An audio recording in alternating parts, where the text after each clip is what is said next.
Wanita ini adalah bos pasar. Mereka menyebutnya elf wanita tua. Jika Anda melihatnya, Anda dipersilakan untuk menyambutnya. Bahkan pria botak itu merokok. Juga takut menggunakan kaki untuk menopang rokok.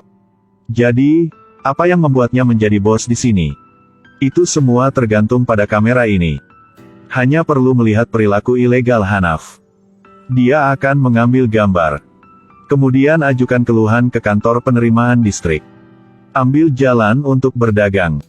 Poster miring kabel listrik yang rusak. Bahkan lupa pakai helm. Dia juga hukum. Selama 20 tahun terakhir, Nyonya Okebon telah mengeluh lebih dari 8.000 kali. Menyebabkan 5 pemimpin mengundurkan diri. Hari ini dia datang untuk mengeluh lagi. Staf langsung kabur. Hanya ada satu orang yang tidak takut. Karena dia pendatang baru. Bahkan suruh Bu Okebon antri dulu. Saya tidak pernah harus mengantri untuk mendapatkan nomor. Maka lain kali Anda ingat untuk mengambil nomor antrian. Apakah anak ini mencoba mencari masalah? Min Jae kan? Saya sudah ingat kau. Keesokan harinya Bu Okebon mengambil nomor antriannya. Min Jae harus menerima dokumen pengaduannya. Lalu panggil orang berikutnya. Nomor berikutnya juga nomor saya 19. 19 juga saya. Okebon sedang memegang setumpuk kertas sekarang. Jika terus seperti ini, hari ini hanya bisa melayaninya sendiri. Min Jae tidak punya pilihan selain membiarkan rekan kerjanya melakukannya untuk orang lain. Dan dia menjadi ahli nih. Okebon. Bu Okebon sangat puas. Nak, kau pikir saya tidak bisa melakukan apa? Melihat ini, mungkin Anda berpikir Nyonya Okebon menjengkelkan. Bahkan mengira ini film komedi. Tapi pantau terus. Kisah di baliknya akan membuatmu menangis. Bu Okebon adalah seorang penjahit. Dia sering membuat keributan. Tapi dia benar-benar kesepian. Sejak kecil, dia tidak memiliki kerabat. Tidak kawin selama hidup. Karena suka campur urusan orang lain. Jadi orang-orang di pasar tidak mau peduli padanya. Bahkan Hyejung yang normal sedikit lebih dekat dengan neneknya. Selain mengeluh setiap hari, hobi Okebon hanya belajar nah. Pengucapan ini sangat mirip dengan bahasa Korea. Dia bahkan mendaftar untuk kelas les. Tapi karena usia tua, jadi dia menarik kelas ke bawah. Dikeluarkan dari sekolah oleh kepala sekolah sendiri. Bu, biarkan aku yang cari uang. Bu Okebon sedang sedih. Lalu tiba-tiba Min Jae sedang mengobrol dengan orang asing. Dia berbicara seperti guru bahasa Inggris. Jadi biarkan Min Jae mengajari bahasa Inggris. Dia telah menguntit pria ini kemana-mana. Keluhan menjadi surat daftar. Hari liburnya juga kacau diganggu terus. Bahkan menyiapkan makanan dan minuman untuk menunggu di ruang resepsi. Jika Anda tidak setuju, saya tidak akan pergi. Siapa sangka Min Jae juga keras kepala. Tidak peduli apa yang dikatakan Bu Okebon. Itu hanya 2 kata, tidak bisa. Hari itu Min Jae melihat adiknya masuk ke rumah orang lain. Jadi dia curiga dan ikut ke dalam. Ternyata ini rumah Bu Okebon. Ternyata pernah Bu Okebon melihat adiknya Min Jae makan mie instan mentah. Terlihat kasihan jadi udah masak untuknya. Jadi setelah itu sering panggil anak ini datang buat makan malam. Min Jae melihat catatan tempel bahasa Inggris. Ini kesentuh ke hati dia. Dia tanya Bu Okebon kenapa mau belajar bahasa Inggris. Setelah dia tahu alasan, dia berjanji akan bantu Bu Okebon belajar bahasa Inggris. Nenek 73 tahun ini sering cari bule di bar. Mencari pria muda untuk ajak obrol. Dan selama obrol akan pakai bahasa Inggris. Tidak lama Bu Okebon menjadi ratu di sini. Ternyata Bu Okebon melakukan ini hanya untuk latihan bahasa Inggris. Dan pria ganteng ini adalah alasan Bu Okebon ingin belajar bahasa Inggris. Karena ingin menelepon untuk adik dia. Adik adalah saudara satu-satu di hidup ini punya dia. Dari kecil sudah dibawa sama orang ke Amerika. Waktu melalui dengan cepat dia tidak bisa bahasa Korea. Tidak punya pilihan lain, Bu Okebon harus belajar bahasa. Untuk dia mencapai keinginan dia, Min Jae juga fokus membuat banyak game, sebut salah satu kata akan dihukum. Juga menyusun kata-kata sehari-hari untuk membuat lagu yang mudah diingat. Cara pengajaran khusus ini telah membuat Okebon berkembang dengan sangat cepat. Hari anak, Min Jae dan saudaranya mengunjunginya. Satu wanita tua kesepian dan dua saudara laki-laki kubur. Pada saat ini, mereka semua memperlakukan satu sama lain seperti keluarga. Setelah makan malam, Okebon mengeluarkan satu-satunya fotonya. Dan Min Jae menemukan ada nomor telepon di belakang. Kemungkinan adik dia. Jadi Min Jae membuat panggilan telepon.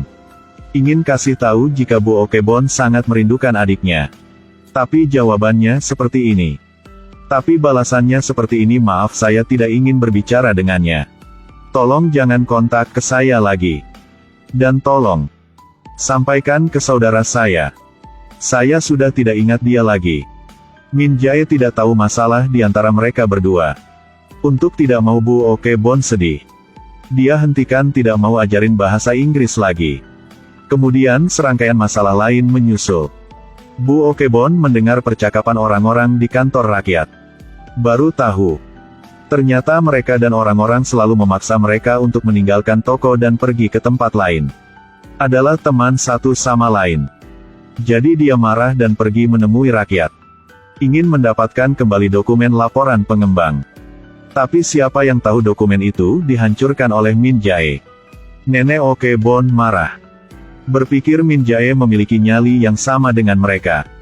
Maju dan pukul dia. Min Jae juga dengan marah berbicara tentang saudaranya di Amerika dengan pacarnya. Nyonya Okebon tahu yang sebenarnya dan sangat menyakitkan. Dia tidak bisa berdiri kokoh di tempat. Setelah ini Min Jae memeriksa dokumen lagi. Bu Okebon kirim. Dia baru mengetahuinya bertahun-tahun yang lalu. Dia benar-benar melakukan segalanya untuk melindungi pemilik toko. Okebon kemudian menghilang sebentar. Kemudian mereka melihatnya di koran. Dikatakan bahwa dia akan berpartisipasi dalam sidang wanita penghibur Amerika. Berita ini membuat semua orang yang mengenalnya tercengang. Mereka tidak pernah membayangkan dia memiliki masa lalu yang tragis. Dan beberapa hari terakhir, Bu Okebon pergi ke rumah sakit untuk merawat temannya yang menderita penyakit Alzheimer. Teman ini menyelamatkannya dalam keluarga wanita penghibur. Okebon baru berusia 13 tahun itu. Ditangkap dan diperkosa oleh Jepang. Akhirnya suatu hari dia tidak tahan lagi. Jadi dia memilih untuk gantung diri. Teman dekat inilah yang menyelamatkannya dan memberinya keberanian untuk hidup. Selama bertahun-tahun, seorang teman dekat tidak takut pada mata orang lain. Berkeliling di acara ceramah. Untuk membuat negara pulau meminta maaf atas kejahatan yang telah mereka lakukan. Tapi resolusi wanita penghibur akan segera diadakan. Kemudian dia menderita Alzheimer dan tidak ingat apa-apa. Kemudian Bu Okebon datang di depan makam ibunya. Lepaskan masalah tahun lalu. Harus sembunyikan soal dia dulu adalah pelacur. Karena menurut ibu ini sangat memalukan. Dan kerabat terdekat juga meninggalkannya karena ini. Ketika ibu meninggal, dia tidak mengucapkan sepatah kata pun belas kasihan. Okebon sekarang memutuskan tidak melarikan diri lagi. Dia ingin menggantikan sahabat untuk berpartisipasi dalam sidang AS. Tapi yang dia tidak tahu adalah ketika dia kembali ke pasar, semua orang menghindarinya. Hanya Min Jae yang berlari ke arahnya dan terus meminta maaf padanya. Dia tidak tahu nenek Okebon bisa bertahan selama bertahun-tahun. Lalu ibu Okebon mengeluarkan surat. Ini dari teman dekat saat dia sadar. Menulis ulang kesaksian dia di sidang Amerika. Okebon meminta Min Jae untuk mengajarinya bahasa Inggris lagi. Dia harus menyampaikan semua kejahatan yang dilakukan oleh tentara Jepang kepada dunia.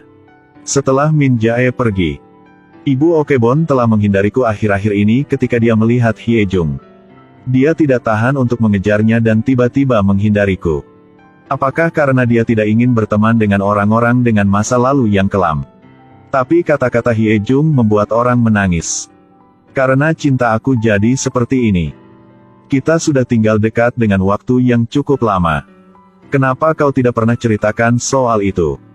Apakah saya bukan orang bisa kau percaya? Waktu panjang seperti ini hanya kau menderita semua itu. Kau sudah sangat capek. Pada saat ini, Bu Okebon menangis di tempat. Segera dia datang ke Amerika. Namun saat sidang akan dimulai, menerima satu kabar buruk. Karena dia menyembunyikan ini sebelumnya. Tidak diakui sebagai wanita kesenangan oleh pemerintah. Jadi Jepang menganggapnya tidak memenuhi syarat untuk bersaksi. Bu Okebon melepas pakaiannya tepat di persidangan. Semua orang harus mengatakan bekas luka silang dan tato matahari, yang membuktikan bahwa dia pernah menjadi wanita hiburan. Bu Okebon memberitahu semua orang. Tahun itu, dia ditangkap dan dibawa ke rumah kontrakan. Dipermalukan oleh orang Jepang. Menderita sakit seperti di neraka. Dia baru berusia 13 tahun saat itu. Dia menggantikan gadis-gadis berusia 20-an dan 20-an yang dirampok oleh Jepang.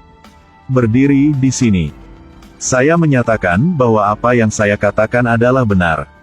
Mereka memaksa dan mengancam. Jadikan kami budak seks untuk mereka. Karena hidup itu seperti neraka. Membuat kami menjalani seluruh hidup kami dalam kesakitan. Tapi sikap acuh tak acuh dan penghindaran tanggung jawab itu. Kami sedih dan marah.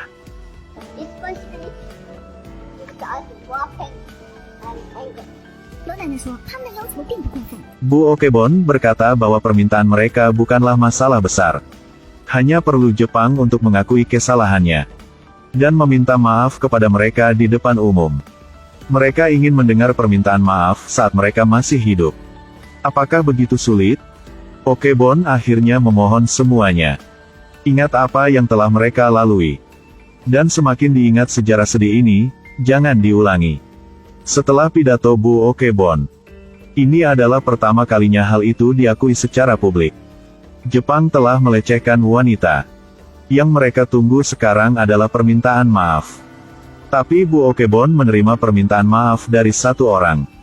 Adik laki-laki setelah mendengar pidato kakaknya. Baru tahu bahwa kakaknya telah mengalami begitu banyak penderitaan.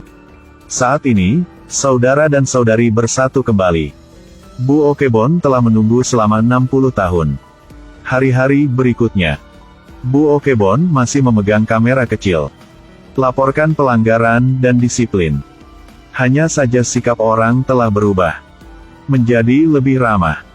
Pada saat yang sama dia juga berkeliling dunia memberikan kuliah.